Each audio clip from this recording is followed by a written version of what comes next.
I just walked into my room and I saw this on my window, and I don't know what to do because I'm afraid that if I try to move it, it's going to fall onto my bed.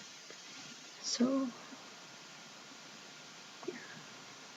In the neighborhood where I grew up, there was a strip of woods near my house that had a little creek running through it, and when I was younger, we would always go there with my family and try to catch the little minnows. Naturally, that was one of my favorite places in the world. I spent a lot of time there walking around amidst the trees. That was the closest I could come to nature, limited as I was in modes of travel. One Thanksgiving when I was in 7th or 8th grade, I can't remember, I went on a walk with my sister. When we turned the corner to go to the creek, I saw in the place of the trees that I had grown to love so much, bright yellow poles sticking up from the ground, reading "Caution, gas line." It was heart-wrenching to lose this aspect of my childhood that I had so many great memories in. I resolved on that day to become an environmentalist. I just didn't think it was worth it to sacrifice all this precious land for energy.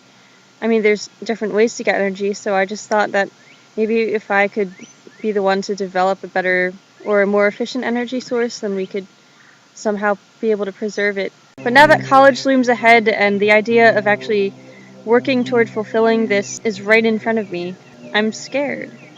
I mean, I've changed a lot since middle school, of course, and I've realized that there's a huge difference between just having a mere appreciation for nature and wanting to protect it and trying to solve huge world issues that have been here since the 1800s. I'm not sure I have the capability or even the passion to try to do this. Of course, I was ecstatic to get into Lehigh and to be going there, but when I think of being surrounded by all those business and engineering students who are there because they are good at math and science and they know that they want to go into that, or most of them do at least, I think.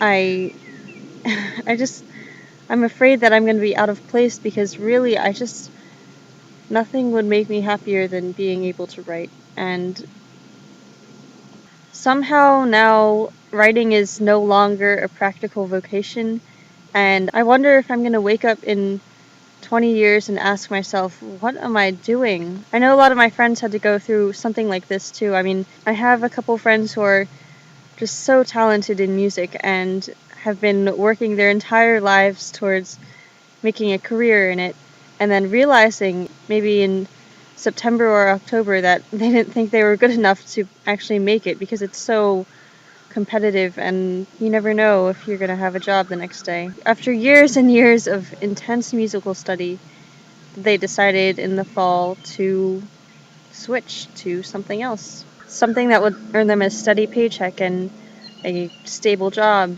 It just makes me wonder, what has the world come to that we don't appreciate the arts anymore? So I am kind of scared of life, I guess.